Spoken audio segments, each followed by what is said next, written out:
तो आज हम हिंदी के बहुत ही महत्वपूर्ण टॉपिक विराम चिन्ह के बारे में पढ़ेंगे। विराम मतलब समझते हैं ठहराव। ठहराव जो होता है उसको क्या कहते हैं, विराम कहते हैं। तो इसी तरीके से कि कोई भी भाषा होती है तो चाहे हम उसको लिखते हैं या अपनी बात को दूसरे तक पहुंचा रहे होते हैं तो उसको सुचारू रूप से अभिव्यक्ति के लिए या अपनी बात को दूसरे तक पहुंचाने के लिए बीच में कुछ ठहराव की जरूरत होती है। कहीं पर ज्यादा ठहराव की जरूरत होती है और कहीं पर कम ठहराव की जरूरत होती है। तो ये जो ठहराव होते हैं इन्हीं को हम क्या कहते हैं, इन संकेतों को, इस ठहराव के संकेतों को हम क्या बोलते हैं, विराम चिन्ह बोलते हैं। तो आइए कुछ विराम चिन्ह है आपको हम दिखाते हैं। जैसे पहला है अल्प विराम। अल्प विराम मतलब होता है कि कम, मतलब कि जहां पर हम थोड़ा सा रुकते हैं, अल्प मात्रा में रुकते हैं, इसका निशान ये है, ऐसे होता है। अगला है अर्ध विराम। अर्ध विराम में क्या होता है कि जो पूर्ण विराम होता है उसका आधा रुकते हैं, तो इसको हम बोलते हैं अर्ध विराम। अगला है अपूर्ण विराम। ये जो है अपूर्ण विराम का चिन्ह होता है। अगला है पूर्ण विराम, तो आप लोग जानते ही हैं, ये पूर्ण विराम का चिन्ह है। अगला है प्रश्नवाचक। प्रश्नवाचक में क्या होता है कि हम किसी से कुछ प्रश्न करते हैं, कोई बात पूछ रहे होते हैं, जैसे कहते हैं ना कि तुम्हारा क्या नाम है, तुम कहाँ रहते हो, तो उस सेंटेंस के बाद में यानी उस वाक्य के लास्ट में ये वाला चिन्ह आपको लगा दिखेगा। अगर ये वाला चिन्ह नहीं लगा दिखेगा तो पता चल जाएगा कि ये तो प्रश्नवाचक वाक्य है ही नहीं है। अगला है संबोधन। संबोधन में क्या होता है, जब हम किसी को बुलाते हैं, अरे सुनो, हे, है ना, ऐसे बुलाते हैं ना, तो जब किसी को हम पुकार रहे होते हैं, बुला रहे होते हैं, तो उसका चिन्ह ये होता है। ये पूर्ण विराम के बाद में एक नीचे देखते हैं ना बिंदी रखा हुआ होता है। और विस्मयात्मक भी ऐसे होता है। विस्मयात्मक में क्या होता है, आश्चर्य का भाव, आश्चर्य या दुख या खुशी या अचानक ऐसी बात सुन के जिसको हम सुन के स्तब्ध हो जाए तो उसको हम बोलते हैं विस्मयादिबोधक। वो भी इसी तरीके से होता है, जैसे ये संबोधन है ऐसे आपका ये भी है। फिर है अगला है अवतरण चिन्ह या उद्धरण चिन्ह या उपविराम। तीनों एक ही है, चाहे अवतरण बताया जाए या उद्धरण बताया जाए या उपविराम। ये क्या होता है, दो तरह के होते हैं, एकहरा उद्धरण और दोहरा उद्धरण। एकहरा उद्धरण जिसको इंग्लिश में सिंगल इन्वर्टेड कामा और दोहरा उद्धरण जिसको कि अंग्रेजी में डबल इन्वर्टेड कामा बोला जाता है। इसमें आपको कंफ्यूजन नहीं होना है। अवतरण चिन्ह, उद्धरण चिन्ह और उपविराम ये तीनों एक ही है। अगला है योजक या समास चिन्ह। योजक क्या होता है, योजक का मतलब होता है जोड़ना, ठीक है। जैसे लिखा रहता है माता पिता, माता और पिता के बीच में एक डैश लगा होता है, ठीक है। भाई बहन, ऊंचा नीचा, इस तरह से दोनों के बीच में एक डैश लगा होता है जिसको हम योजक चिन्ह बोलते हैं। समास चिन्ह भी बोलते हैं, क्योंकि आपने देखा होगा कि द्वंद्व समास में और का लोप होता है, और के जगह पर वही योजक चिन्ह यानी कि डैश लगा होता है। देखते हैं ना, माता पिता, भाई बहन, छोटा बड़ा, तो उसमें क्या होता है, बीच में जो डैश लगा होता है उसको हम क्या बोलते हैं, योजक चिन्ह बोलते हैं। उसके बाद है निदेशक चिन्ह। एक लंबी डंडी होती है, ये क्या होती है, निदेशक चिन्ह का संकेत होती है। अगला है विवरण चिन्ह। विवरण मतलब समझते हैं ना, जैसे मान लीजिए कि लिखा गया महात्मा गांधी, देखते हैं ना, लिखा गया महात्मा गांधी।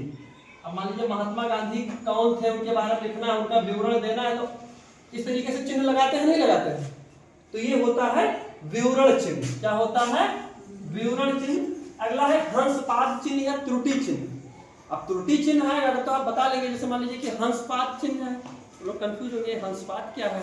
तो मान लीजिए हम कोई सेंटेंस लिख रहे होते हैं, कोई वाक्य लिख रहे होते हैं, बीच में हमें याद आता है कि बीच में ये वर्ड जुड़ना चाहिए, ये शब्द जुड़ना चाहिए, तो क्या करते हैं, वहां पर बीच में निशान लगा करके, ये वाला निशान लगा करके और लिख देते हैं। जैसे मान लीजिए कि है कि राम गया, ठीक है, राम गया। अब हमें बाद में याद आया, बाद में हमको याद आया कि बीच में घर जोड़ना था, राम घर गया, तो क्या किए, यहां पर नीचे अपना लिख दिए, ये लगा दिए, घर लिख दिए। इससे क्या पता चला कि इन दोनों के बीच में घर रहेगा, समझ रहे हैं। बीच में मान लीजिए स्पेस नहीं है, जगह नहीं है, तो ये चिन्ह लगा के लिख देते हैं, तो पता चल जाता है कि त्रुटि हो गई थी, बीच में ये होना चाहिए, तो इसको बोलते हैं हंसपद चिन्ह या त्रुटि चिन्ह। फिर है संक्षेपण। संक्षेपण चिन्ह का कहाँ प्रयोग होता है, जैसे कोई बड़ी सी बात है उनको छोटे में कहना है। जैसे डॉक्टर लिखना है तो आप देखते होंगे डॉक्टर में डा बना के ऐसे लगा देते हैं, डा बना के ऐसे लगा देते हैं ना, पता चल जाता है कि डॉक्टर है ना। जैसे देखते होंगे आप लिखते हैं उच्च माध्यमिक विद्यालय तो कई बार ऐसे लिखा जाता है उ मा वी, ऐसे लिख देते हैं ना उच्च माध्यमिक विद्यालय।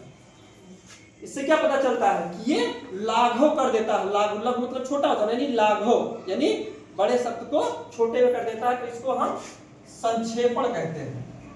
ठीक है, क्या बोलते हैं? संक्षेपण या लाघव चिन्ह। अगला है तुल्यता। तुल्यता तो जानते ही हैं, बराबर का जो निशान होता है उसको तुल्यता बोलते हैं, दोनों की समानता।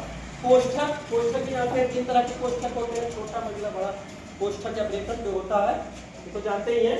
अगला इतिश्री या समाप्ति सूचक।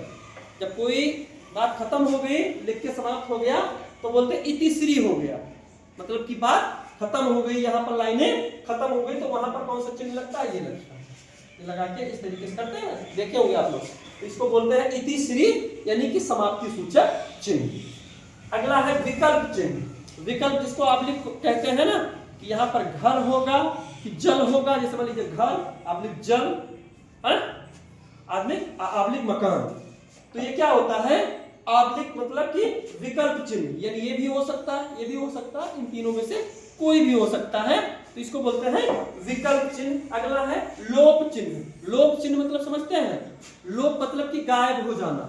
जैसे कोई बात, 2 शब्द लिखे हुए हैं, उनके बीच में dash dash dash dot dot करके लगा हुआ है, ऐसे ऐसे डॉट डॉट करके होता है, तो इससे पता चलता है कि बीच में कुछ गायब हुआ है, कुछ लोप हुआ, तो उसके लिए ये चिन्ह लगाया जाता है ना। जैसे आप लोग फिल इन द ब्लैंक्स करते हैं ना, या रिक्त स्थान की पूर्ति करते हैं ना, तो बीच में डॉट डॉट लगा होता है ना, ऐसे लगा होता है ना, इससे पता चलता है कि यहाँ पर कुछ लोप है, उसको लोप चिन्ह बोलते हैं।